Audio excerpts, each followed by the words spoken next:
Hi guys, I'm joined by Pete, Wayne and Chris, and we're going to be answering some of your questions from Facebook about Iron Maiden. Well, I say about Iron Maiden, we sort of expected more of the questions would be about the latest book release, but it seems most of you want to know about what's coming up in the future of Team Yankee. So let's get straight into it. So one fairly common question was about why we chose not to do the T55 in plastic. We can't do everything in plastic is a simple answer. We can't do everything we'd like to do.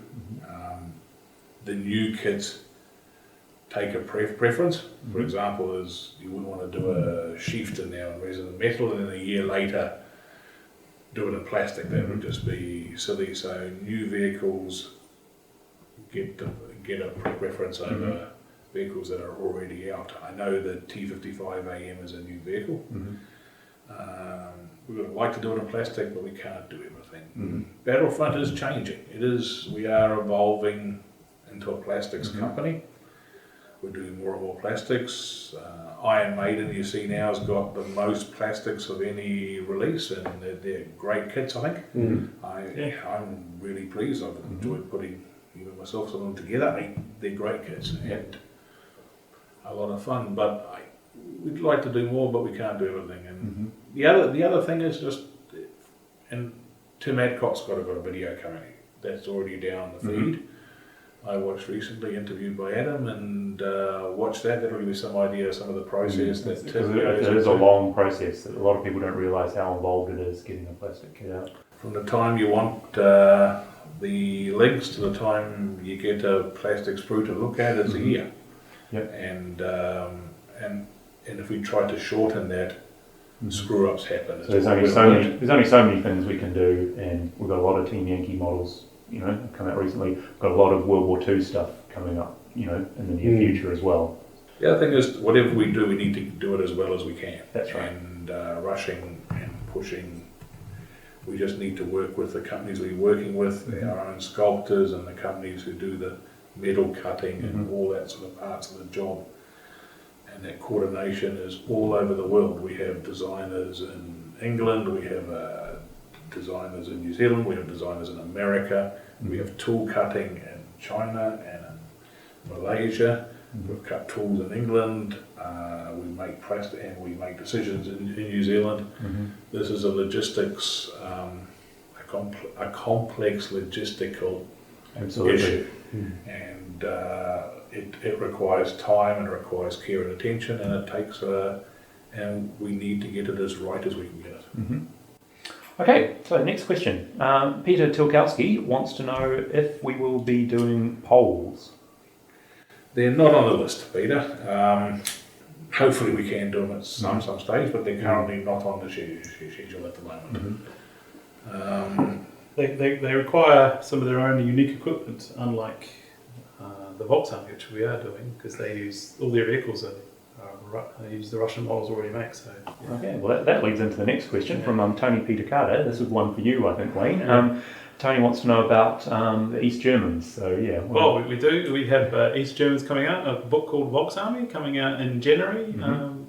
So just after Christmas. Okay, so what's going to be included in that? That will include kind of 4 different battalions. There'll be a T72 battalion, a T55 AM2 battalion, and a BTR battalion, motor rifle battalion, and also BMP motor rifle battalions. Okay, cool.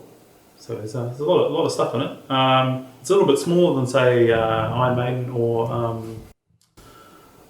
Leopard, but it's got quite a good variety of forces you can take the Volksarmy with. We'll have Volksarmy infantry models coming out as well. So you'll have some. You were just saying earlier it wasn't originally planned as a book, but it expanded. No, yeah. Originally, it was the idea was to be like Afghansky. It would just be a little booklet with some extra forces in it you can take.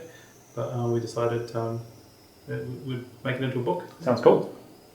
Okay, so Mark Alexander Nisbet, he wanted to know if Team Yankee will be open to nations taking sort of allied forces, or taking units from another nation.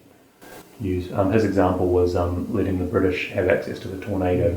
Is that something that's I think could happen? In friendly games, you can do whatever you want. The unit cards give you all the stats you need to know, and most importantly, the points. So if you want to have some German tornadoes supporting your Brits, if you want to buy some tornadoes and paint them as British, feel free. You know, the games you have at your home with your friends should be fun, they should be exciting, they should be what you want them to be. I think taking the next step forward and actually writing some rules around it, that probably requires a little more thought. But you know, if this was my gaming table and we're about to have a game, the only rule I need is, hey guys, do you mind if I take some tornadoes instead of Harriers? I think that's great, and I also think that even further than that, if I can push a bit further, I think the idea of having some German infantry on the table, the US push through, and East Germans that the Russians replace, or all those options you should be able to play. And even in tournament, if there is going to be tournaments and stuff, I'm pretty keen to a support unit as allied. But the guys are going to, Phil's away today, unfortunately, a bit ill, but he has been working on this, and we hope to do something with allies. Watch this space. Yeah. Yeah, we're playing around with a couple of ideas, looking at working out a way that someone could take an extra platoon that comes from another nation or something in their force, that sort of thing. Yeah. Cool. Ian Layton asked about whether the US will be getting cavalry units. So I think he wants to see Hummers. What, he doesn't want horses?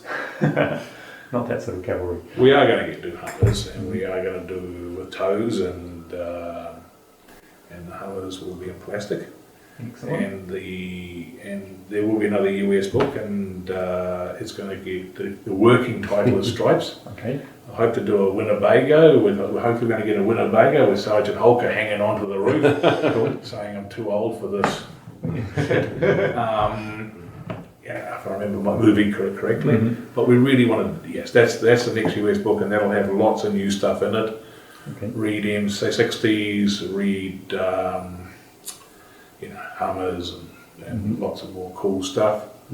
The next Russian book, the same question for the Russians, will that expand? And the next Russian book will be Red Thunder, is the working title for that, and that's going to have the BTRs and the BRDMs, which are really cool. And and the Volksarmy book is BRDMs, which are really I cool. forgot to mention that. Yes, so there'll be like the scout ones and the anti-tank ones and the anti-aircraft ones as well. Oh, very cool. So they're all going to be in Red Thunder, and that's going to be in, I think, T-64s. Yeah. With their missile they fire out of the barrel. The Songster missile? Songster, that's it, yeah. Yep. And so lots of cool stuff coming.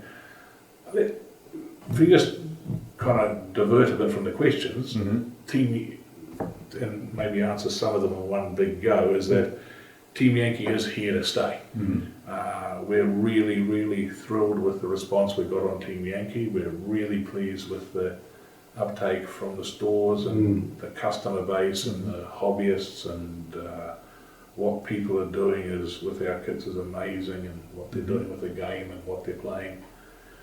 And we're very, very pleased. We struggled with the first release. We didn't have enough product, and it went out a lot more than we thought with Bannon's Boys and Pachinko's Bears. But the numbers are really great, and we're very pleased. So we want to do all the, whether they be Polish, whether they be Israelis with Macabres, whether they be French with AMXs, maybe even an S-tank. And we want to do it all, and as well as the main nations, TT-654s, T-80s, Bradleys, Warriors, all those great things. But they're going to take time, and it's going to be a slow release program. We really want to do it all. I think a lot of people will like to hear that. Yeah, and Team Yankee's here to stay. We're really enjoying it, and it's good. I mean, it took 15 years for Flames of War to get to the point where it's covered any vehicle that saw a battlefield in World War II, almost. There's a few probably notable exceptions, but the range is huge. It covers pretty much everything, and I think you just got to give us a bit of time to work on Team Yankee to do the same thing. Yeah, they're going to keep coming over the next few years. And, and it's important for our our retailers and everything that it comes out in a measured way. Yeah. And also it's really important for Battlefront that the love, because World War II is still our first love. Yeah. And that and that it fits in with that. There's lots of new plastics coming out with World War II. Yeah. And so that's, there's a big kind of push from World War II, Team Yankee, who gets which plastic we do next, and that's the issues we have. And it's important that we support both and Absolutely. and keep it all moving forward. But Team Yankee's great, and Iron Maiden is my personal. That's the one I actually. That's the one you've been waiting for. Yeah, I actually wanted to come out before Leopard, but the circumstances, the amount of plastic, they got stopped. Yeah. The sheer amount of plastic, man. Yeah, it just means that. Wayne's a bit jealous of the number of plastic kits that Phil got to have for his book. Yeah, I still just wanted to get the leopard one. Yeah, the British always get a plus one. Plus one, Yeah. British plus one. Plus one for British, yeah. But we're really, I think it's been a great weekend and we're having a lot of fun. I think that covers a lot of the questions, but we'll still go for a couple of the specific ones. Mark Francis asks if we will see a campaign system like Firestorm for Team Yankee. We'd love to do one. Yeah. Chris? I think we'd love to have one. Most of the Firestorms that are on the website now as free downloads have been generated and designed by people outside this building. They've taken the Firestorm rules that we as a team worked on 8, 9 So long ago. years ago, Yeah. 10 years ago now, and adapted them and made entirely new settings. We've helped out.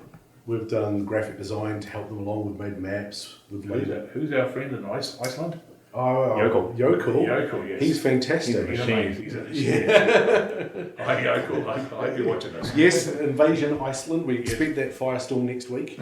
Invasion Iceland out of Red Storm Rising would be great with the hovercrafts coming in. And I think we've actually done the paper hovercrafts for a Beast of We've done War. some work with Beast of War for that, yeah. And, So yeah, we'd love to do it. It's just, it comes down to there's only so much time and you guys want so much from us and we want to give it all to you, but we'd like a bit of help with the Firestorm. Firestorm Folder Gap. Firestorm Folder Gap, yep. Sounds great. Okay, Paul Farrow asked why the British Milan groups only have 4 dedicated loader figures. Yep, I think the answer to that one's pretty simple. We only have one Evan. Evan sculpts pretty much all of our infantry. He's spent the last year sculpting a lot of figures. I think he's looking for a holiday. So we have to make some decisions about what goes into each figure range. And I don't want to say unfortunately, because I'm actually quite happy with the range. I think it's a cool range of figures. I think we've got some dedicated loaders and we've got some guys that pair up nicely, that were designed that way to look as though they're pointing out targets or instructing the gunner. I think the other thing you need to remember is that, like Chris says, there's only one Evan, and you've got to make choices. We've got a brand new range of figures for Volksarmy. They're great. Yeah. Evan's done a great job on them. He really wanted to do them, and they look amazing. They're better than if anyone. I feel they're better if anyone else than if anyone else had done them. But you can't have both. You can't have long ranges and lots of ranges. You've got to have a mix, and so we balance those desires out. And I agree with Chris on lying down figures. I think they're definitely in the secondary category, unfortunately, for people who like them. But we just got to make those choices. But look at the Volksarmy figures and say, and they look great. Sometimes the number of figures in a range will determine whether or not that range even happens. So maybe the Volksarmy, if we required 10 or 12 extra figures, it might have been just a case of making the decision that couldn't happen. So, and the fact is 10 or 12 figures is probably 2-3 weeks of Evan's time. Yep. And maybe we did not have those 2-3 weeks. And that is the simple fact. Because the next release is a set in for them, they're set in. So we can't do everything. Yeah. Okay, Rob Raymond, he asked if the US will get any more AA assets, more than just the VADs. Yeah, absolutely. Yeah. Yeah. The Americans are a bit shortchanged. Rob, you need to wait for stripes. Yeah. And Sergeant Holker will come and help you. But yeah, listen, we talk about Chaparral, Sergeant Yorks, Stingers, Yeah, there's plenty of options for the American films. Humvees with those Humvees What with are they Stingers, called? Avengers. Avengers. Yep. Yes. It's Stingers, yeah. Yep. So I think there's plenty of options. It's just Stripes will answer, hopefully, the question. Okay, so hang in there. Yeah, There are a lot of hang in people there up for- who have been jealous of the West Germans, I think. Yeah. Yes, listen, the Americans at the moment are a bit, the Vads just aren't quite. Which was only got 2 knots, or I suppose. 3? In the Fleet of Bus. But Yeah. They're not as scared of Heinz as everyone else is. Soviets got 3 as well, though. The Americans are feeling really shortchanged now. You're just making it worse. Yeah. Okay, next year. Yeah, no, Rob, we're on to it. Yep. Okay, Ernst Erdo Peters asked about soft skin vehicles, whether we'll be doing things like the Iltis for the Germans or Land Rovers. Oh, I want some Land Rovers. We've got a Land Rover on the books right now. It's actually just headed off to the factory. Evan's been working on that. It's been dodging kangaroos. Yes, it's For got the Australian list. Yes. Yep, with a cordless rifle mounted on the back. Yeah. I think we'll see more. It's just we've got to focus, like everything. With the Australian list, the Land Rover actually has a really important function. It provides some internal anti-tank assets that they might be a bit short of otherwise. So it was an easy choice for us. I'm sure that it'll get repurposed over time. We'll see it doing some other jobs in some other armies. I guess that's true of a lot of things in general. Even if something is very cool, if it doesn't have an actual a clear in-game purpose, Yep. we don't really have a reason or a justification for doing it. Yeah, absolutely. I think the Land Rover is a great example. The Australians needed it, the Australians had it, and it's going to have a job on the battlefield. So we had to have it as well. The release schedules need to be tight. Yes. Because the retailers can't, we've got to support our retail chain. From a commercial aspect, we must support our retail chain. They are our lifeblood. That's what people, and you see on this weekend, that's what people go and play lots of their games. And people meet up with their friends and play games and stuff. And, we're here jealous of a lot of the US shops, and particularly those big US stores. We're jealous we don't have them here. And the retailers only have so much money to spend. Yeah. So the ranges have got to be tight. They've got to be manageable, and they've got to fit into the release schedule time. Iron Maiden can't be released over six months. It has a 2-month window. We need to do something else. And it doesn't mean that we don't support Iron Maiden going forward or anything else, but we are constrained by the commercial realities we live in. Absolutely. We pretty much aim to have the models that are in the book out in that 2-month window. Yes, yes, we must have if it's in the book, we make the model, and we need to have it out. And we haven't always done that. In the past. We don't want to, some of you might remember many years ago with Blitzkrieg, we had some models from Blitzkrieg that didn't come out until a year later or more. Yeah. So it was quite that. But okay, it wasn't. But yes, it was. We don't want to have that again. Bad things behind us, Yeah, but we need to move forward. Yeah. Yes. I'm just trying. Yeah. Things we're trying not to do anymore. Yes. So the other half of Ernst's question was about the HIP helicopter for the Soviets. Yes. Yeah, listen, Ernst would like to do it, but at the end of the day, listen, the simple thing is if you guys keep buying our models, we'll keep making it. So that's the simple thing. The HIP doesn't have a gun. Yep. It's a troop transport, so it's always going to be secondary. It's people paying for models that don't stay on the table and don't have a purpose on the table is a tougher sell than something that, like the Hind, for example, that stays on the table and fights. That is a tougher sell because that's a lot of money for people to spend on their models. Yeah. So no to the HIP for now, but maybe in the future. Never say never. Yeah. I suppose. It's We're big happy roll too. with our models. Same size as the Hind, pretty much, isn't it? I think it's definitely wider. Is it wider, fatter? And, but it's the same motors and everything. It's got the same. It's the same basic airframe, as I understand. Which is Hind's our biggest helicopter. By far. And I think it will be for quite a while. But it will be the only one that would beat it. Yes. Because a Huey would be just only a little bit bigger than the About the same size as the Lynx. Yeah. Okay, Graham Worsfold asked about the M60 and what variants we expect to see for that. Stripes. Yeah, Hang in there for stripes. So it'll be in there. It will be plastic. Yep. Variants of stuff. It's To be discussed. So the design process for that one is still underway. So. Yeah, the design process is underway. It's actually very close to going onto Tim's computer. Right, so again, just watch that, if you haven't already, watch that interview with Tim Adcock, and you'll see he discusses sort of some of the decisions that have to be made with, the constraints of designing a kit. And Casimir Sjoblom, sorry about the pronunciation, I assume that's probably terrible, but he wants to know if we'll be seeing Canadians. So that's, again, a question for you, Wayne. August. Yes. Yeah, so August next year is our current naming point. That is the current plan. So that schedule still, just so everyone's very clear, that schedule's still under review. Mm-hmm. But currently, we're looking at August next year. Sometimes it's hard to sort of forecast that far out. Yeah. So done a big bunch of testing with it, and our play testers have been looking at it. And, it's underway, and people have been playing lots of games. What sort of equipment will they have? Well, I've got the Leopard 1, very similar to the one the Germans use. They have M113s for their transport. So I mean, it's a range that take borrows bits from stuff we already make for other things, which is excellent.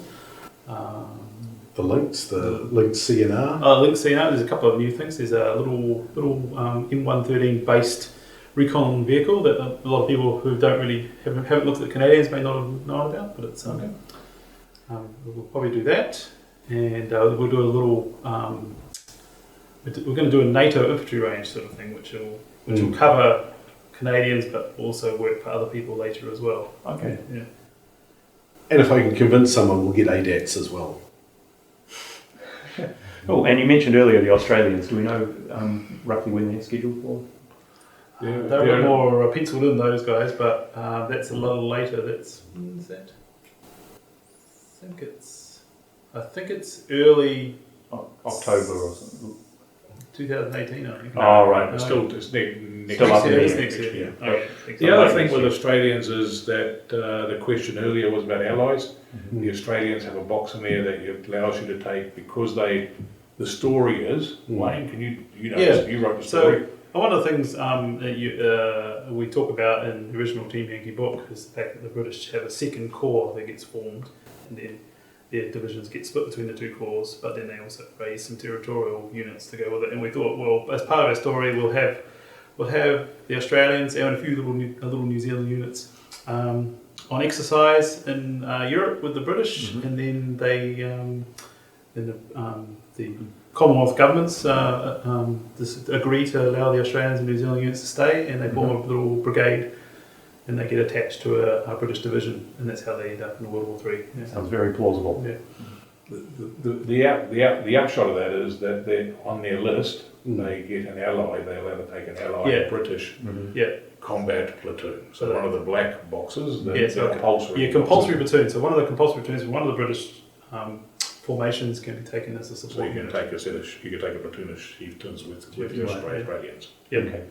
Yeah. So that's the sort of thing that people were asking about. With the allies, that's the sort of thing we might. And we'll do something similar with the Canadians, but because the Canadians fight further south, they're in the area. They're in they can either support the US. I'm trying to remember the corps numbers. I think it's the 7th Corps or the German 3rd Corps. I think is the one in the middle. I think anyway.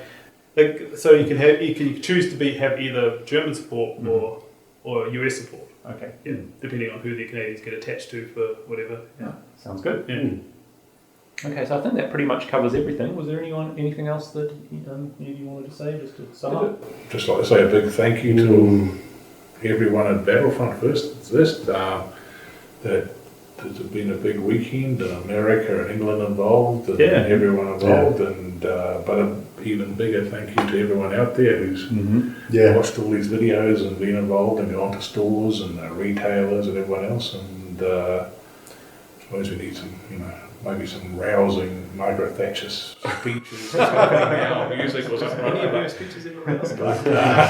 Not what she was renowned for. Yeah.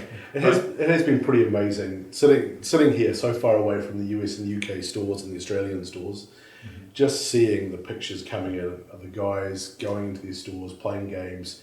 And I was just looking this morning at some pictures from Hall of Heroes in Australia. They just had a fantastic table set up, and I'm just sitting here working on the article thinking, why is this not my store? Why could I not go in there and play on this table? Yeah. That is so Matt awesome. and the boys are all Yeah, heroes. Yeah, well done, guys. Yeah, and I think I've seen pictures from every store where where our guys have been out demoing. It's just been fantastic. I can't say How how fast awesome. they've painted some of these, because they I haven't know. had the Yeah. figures for that long. They haven't Yeah. had the models for that long. I'm How still fast- painting my Germans.